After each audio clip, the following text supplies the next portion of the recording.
Alors cette vidéo les amis elle est extrêmement importante, je bégaye tellement qu'elle est importante. Quand le PN regrette sa vie, ou le PN peut-il regretter sa vie? C'est une question que beaucoup de personnes m'ont déjà posée. Est-ce que le PN peut avoir des regrets? On va voir par rapport à sa vie. Imaginez, le PN vieux, le PN âgé, le PN en fin de vie. Est-ce qu'il pourrait vraiment voir tout ce qu'il s'est passé du début à la fin et se dire oui, qu'il a plein de regrets ou pas du tout? Je vais tout vous expliquer dans cette vidéo. Je vous invite vraiment de rester avec moi jusqu'à la fin pour louper aucune info. Bonjour à tous les amis, bonsoir, j'espère que vous allez bien. Si jamais vous ne me connaissez pas, sachez que j'ai connu des violences psychologiques pendant des années, en amour, en amitié, dans le travail, dans plein de domaines. Mais heureusement, j'en suis sorti. Aujourd'hui, je donne simplement de mon temps libre pour vous aider, vous, à vous en sortir aussi. Et si vous aussi, vous avez connu des relations toxiques, si vous appréciez le contenu de cette chaîne, n'oubliez pas le petit pouce, de vous abonner, d'activer la cloche du dessus pour ne rien louper des vidéos à venir, parce qu'il y a des vidéos tous les jours sur cette chaîne YouTube. Je tenais vraiment à le rappeler. Et juste en dessous, dans la description, en premier commentaire épinglé, il y a la formation ultime pour sortir de l'emprise. C'est une formation de 4 heures où vous allez apprendre plein de choses. Je vais vous en parler à la fin de la vidéo parce que ça peut forcément vous être utile. Bien sûr, cette vidéo, ce n'est que mon contenu original, donc ce n'est basé que sur mes propres expériences et mes connaissances. Donc ceci évite bien sûr des problèmes liés au droit d'auteur. On commence. Quand le PN regrette sa vie, le PN pourrait-il regretter sa vie? Non. Généralement, non. Pourquoi? Parce qu'il va tout projeter sur l'autre. C'est aussi simple que ça. Il ne sait pas se remettre en question. Qu'est-ce qui est plus facile? On va même pas parler de PN dans un premier temps. Pour un être humain de base, qu'est-ce qui est plus facile? Est-ce que c'est plus facile de, oui, faire un gros travail sur soi, remettre en cause tout ce qu'on connaît et essayer d'avoir une nouvelle vision et d'avoir des nouveaux comportements? Ou est-ce que c'est plus facile de dire, ah ben non, c'est pas ma faute, c'est la faute des autres? Bien sûr, c'est ce que la plupart des gens font. Ils disent toujours, ben non, c'est pas ma faute, c'est la faute des autres. Voilà. Mais quand vous êtes un petit peu haut potentiel, quand vous êtes un peu hypersensible et que vous êtes tombé sur des PN, on se remet trop en question. Voilà, c'est ce qui va se passer. On va toujours se remettre trop en question. C'est ce qui va se passer. Vraiment. Et ça, les amis, les PN ne le font jamais. Les PN ne se remettent jamais trop en question comme ça. Les PN peuvent remettre en question leur manipulation. De dire, tiens, comment est-ce que je peux faire pour encore mieux la manipuler? Comment est-ce que je peux faire pour encore mieux la dominer? Comment est-ce que je peux faire pour encore mieux la piéger? Etc. C'est ça qu'ils peuvent remettre en question. Mais ils ne vont pas remettre en question leurs actes. Ils vont pas se dire, ah oui, c'est pas bien ce que j'ai fait. Ah non, là, c'était pas bien. Ah non, là, c'était bien. Jamais. Et jamais ils vont se faire ça. Jamais ils vont se remettre en question ainsi. C'est pas possible. Donc le PN, souvent, il va tout projeter sur les autres. Donc il va se dire, imaginez si le PN, il a dû aller en prison. Il va se dire, ah mais non, c'est pas à cause de moi, c'est à cause des autres. Ah ben c'est la société, ah ben c'est ceci, c'est cela. À chaque fois, il projette. Et imaginez, si le PN, peut-être même avec ses menaces, il menace les gens de plein de choses, il essaie d'intimider les gens, etc.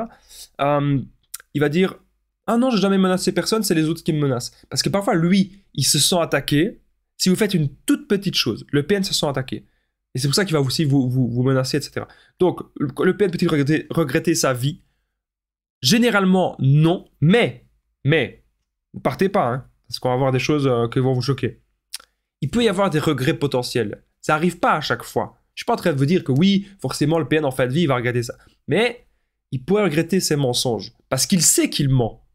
Arrêtez de penser que le PN, oui, mais il est inconscient de tout, on va le pardonner, il ne sait pas qu'il ment, il ne sait pas que c'est un PN, il ne sait rien, on va l'aider. Arrêtez. Ah non, arrêtez.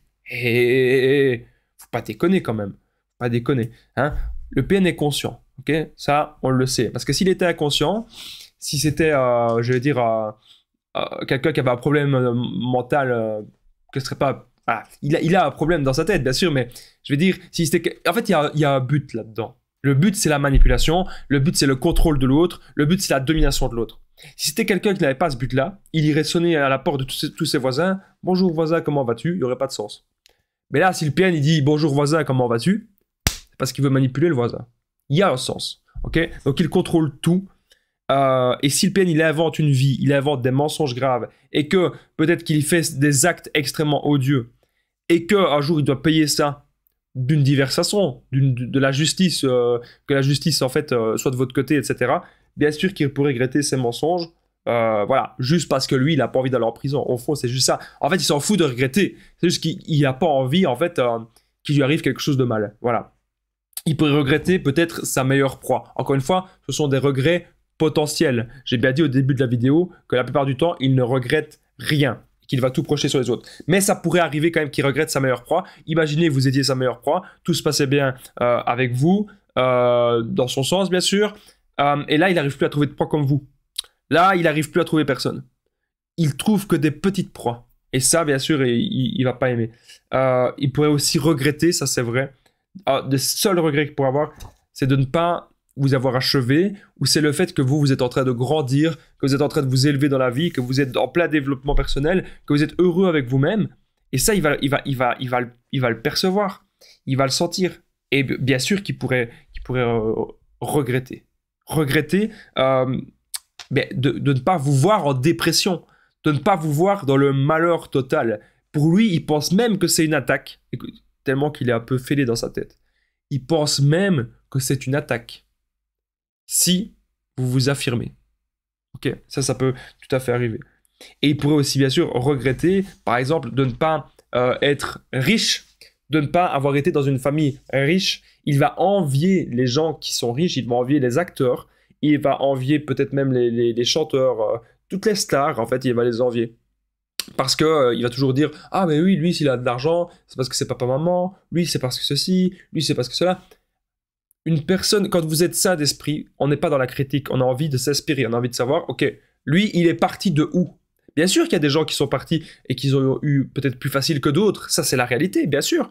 Mais parfois, il y a des gens, et même plus souvent vous ne le croyez, des gens qui sont partis de rien et qui ont réussi à accomplir de grandes choses. C'est pas forcément dans la richesse, hein, dans la richesse avec l'argent. Ça peut être surtout aussi avec la richesse intérieure, ou des gens qui ont compris des choses sur le bonheur interne, des gens qui ont compris comment avoir une meilleure vie, avoir une meilleure santé, être encore une fois dans le développement personnel. Ça, c'est hyper important. Mais le PN, il s'en fout de ça. Il va toujours critiquer.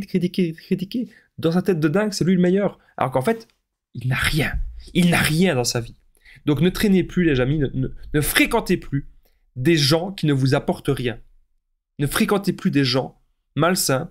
Ne fréquentez plus des gens qui peuvent vraiment faire du mal à votre vie. Ça ne sert à rien. Si vous avez aimé cette vidéo, n'oubliez pas le petit pouce, de vous abonner, d'activer la cloche du dessus pour ne rien louper des vidéos à venir, parce qu'il y a des vidéos tous les jours sur cette chaîne YouTube. Je tenais vraiment à le rappeler. N'oubliez pas aussi de commenter, de partager, c'est extrêmement important. Il y a des vidéos tous les jours sur cette chaîne YouTube. Merci à vous tous. Et juste en dessous, dans la description, premier commentaire plaqué, il y a la formation ultime pour sortir de l'emprise. C'est une formation de 4 heures en 7 modules. Vous allez apprendre à être sûr à 100% que c'est un PN ou une personne toxique. Ne plus culpabiliser, sortir la dépendance affective. Vous allez apprendre aussi à ne plus penser au PN, à ne plus jamais rencontrer des personnes toxiques, car oui, c'est possible avec les bons comportements, en agissant au bon moment, et surtout être dans le développement personnel et avoir des buts de vie. Donc n'hésitez pas aussi à me contacter au +32 468 36 77 pour tous les renseignements. Moi, je vous dis à très vite. Merci de m'avoir écouté. Prenez soin de vous.